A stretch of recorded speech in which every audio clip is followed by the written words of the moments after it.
Et les chirurgiennes plastiques, Dr. Catherine Lecourt est avec nous. Bonjour, Catherine. Ben bonjour. Comment ça va? Ça va super bien. Je suis tellement contente d'être ici. Merci de l'invitation, Pascal. Ben moi, je suis super content que vous soyez là parce qu'on va jaser de chirurgie. Puis, je sais, j'ai lu dans ce qu'on m'a envoyé ce matin que pendant 10 ans, vous avez fait de la reconstruction, surtout pour des femmes qui ont eu une mastectomie, puis complète, surtout. Puis, donc, ça a été pas mal pendant 10 ans de temps. Le gros combat, c'est de reconstruire de la féminité, finalement. Bien, exactement. Fait que dans le fond, j'ai travaillé au Centre des maladies du sein à la clinique à l'hôpital Saint-Sacrement pendant une bonne dizaine d'années. Puis pour travailler en centre universitaire, il faut avoir une surspécialisation. Fait que ma surspécialisation à moi, c'était justement ça, la reconstruction post-cancer du sein. Il y avait des reconstructions qu'on faisait de façon retardée chez les femmes qui avaient eu une mastectomie dans le passé, qui avaient subi leur traitement. Puis là, on faisait la reconstruction subséquemment.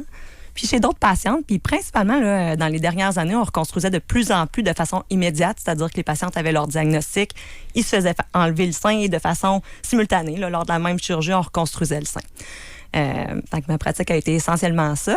Puis, pour des raisons personnelles, là, familiales, en 2021, j'ai choisi de quitter cette pratique-là pour me diriger vers une pratique plus privée. Toujours dans ma carrière. En fait, je travaille depuis 13 ans. J'ai toujours fait de la chirurgie esthétique de façon parallèle. Puis, depuis 3 ans, je me consacre essentiellement à ça. La chirurgie plastique, là, avant ça, c'était plutôt rare.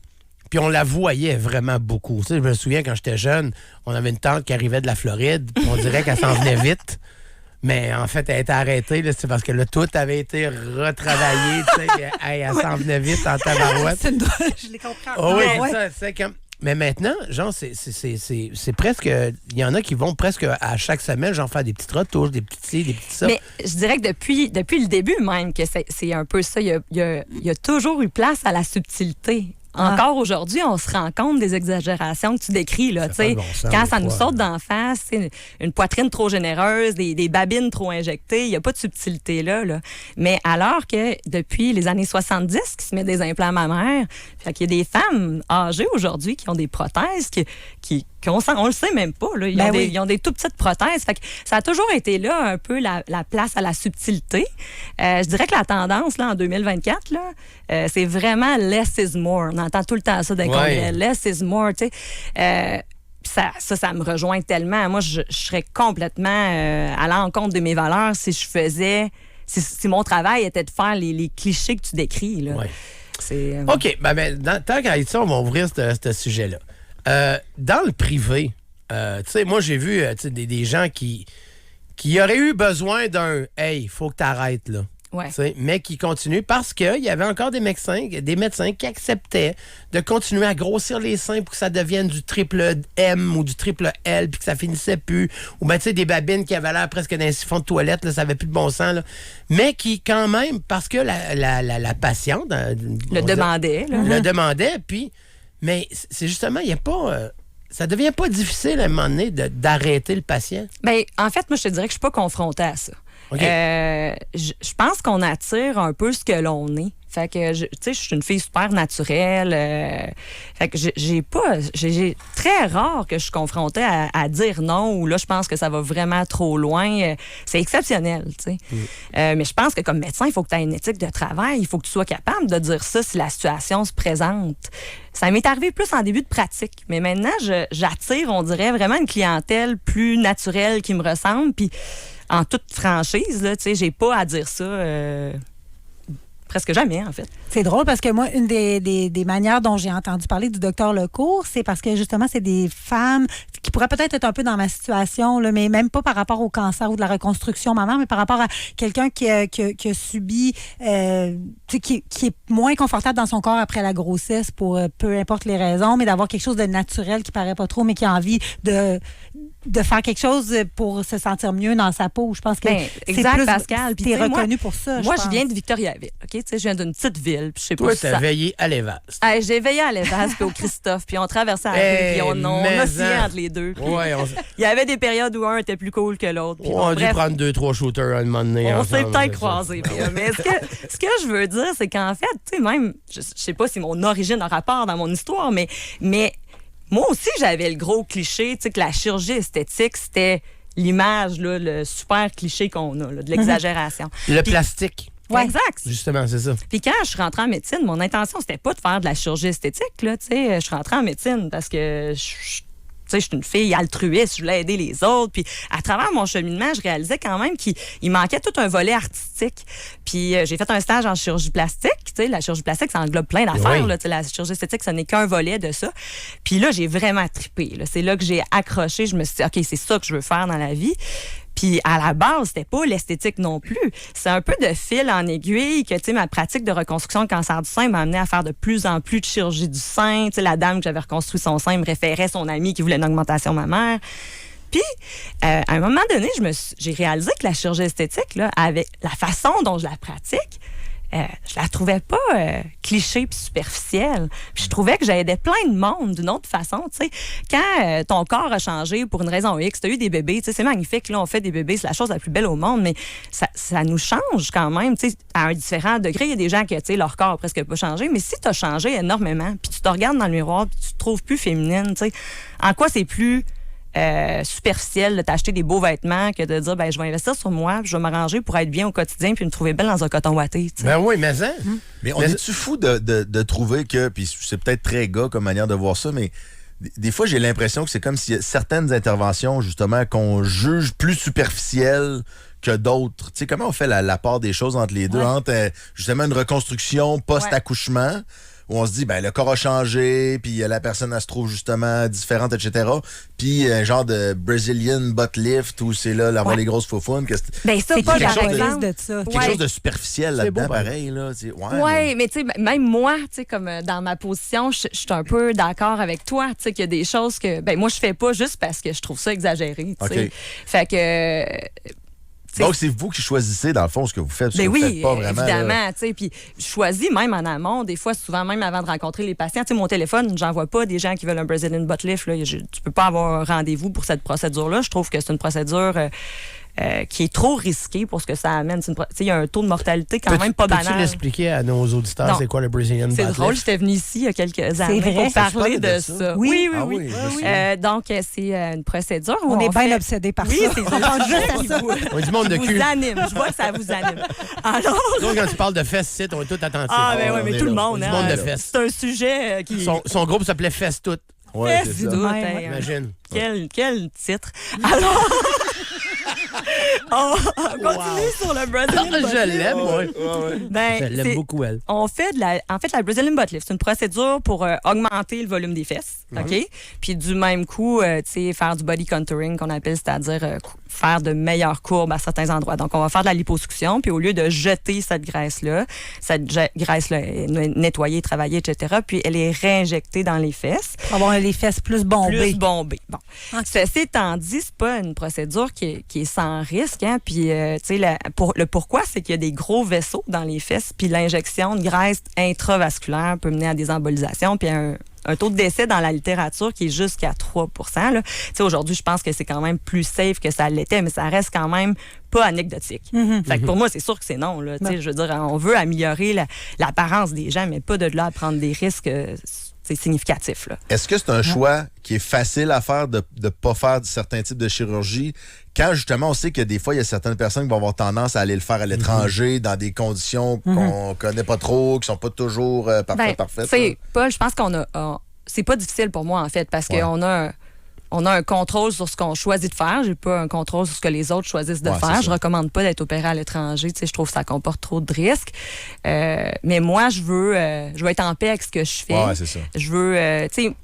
c'est pas vrai qu'il y a des chirurgies avec zéro complication. Quand on opère, on va avoir des complications. Puis moi, quand j'ai une complication, j'en perds du sommeil. Là. Je me sens pas bien. Ouais. J'accompagne le patient là-dedans. Donc, il faut mettre la table pour réduire les risques le plus possible. Donc, j'opère pas de fumeurs à cause que le taux de complication est beaucoup plus élevé. Fait que c'est pas de la discrimination. C'est pour dire on va mettre la table pour que cette procédure-là se passe bien. Vous investissez autant des sous qu'il y a un investissement physique de se faire opérer. Ben oui, il faut. Puis, excuse-moi, j'ai complètement coupé, mais c'est parce que ça m'a animée. Parce que des fois, quand tu parlais d'esthétique, justement, on se posait la question qui c'est qui décide quand c'est trop, puis tout, c'est que si un médecin si un patient, mettons, fumeur ou quelque chose qui est plus risqué, va voir quelqu'un qui dit, déjà le premier docteur lui dit, nous, on pense que c'est trop risqué, on le fera pas. Puis après ça, on va voir un deuxième, nous, on pense que c'est trop risqué. Bien, au moins, tu allumes une lumière dans la tête de la personne qui va peut-être... Oui, tu allumes une bonne smoke dans la tête, puis elle peut peut-être, justement... éviter de la faire, finalement, en se disant, il y en a deux, quand même trois. du monde qui vont choisir de se faire opérer. Puis, il y a du monde qui vont faire fi de ces risques-là aussi dans votre profession, j'imagine. Bien, c'est sûr que je pense que pour n'importe quelle situation, quelque part, tu peux trouver quelqu'un qui va t'opérer. Ben oui. C'est ça. Fait que... Tu peux faire ça, Pascal?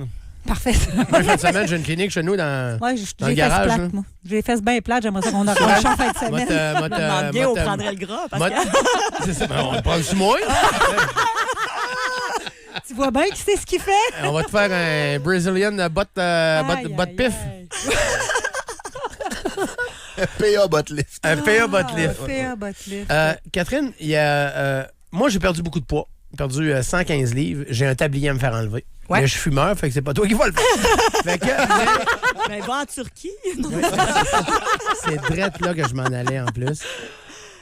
Je connais beaucoup de gens qui ont perdu beaucoup de poids, soit après des anneaux gastriques ou encore avec des bypass, puis tout ça, puis qui sont entrés dans le système pour avoir un rendez-vous parce qu'il y avait vraiment beaucoup de chair morte puis de chair à en faire enlever, mais ça finissait plus, là. Ouais. Ça finissait plus. Fait que la plupart, puis j'en connais quelques-uns d'ailleurs, sont allés en Turquie, entre autres, puis en Tunisie.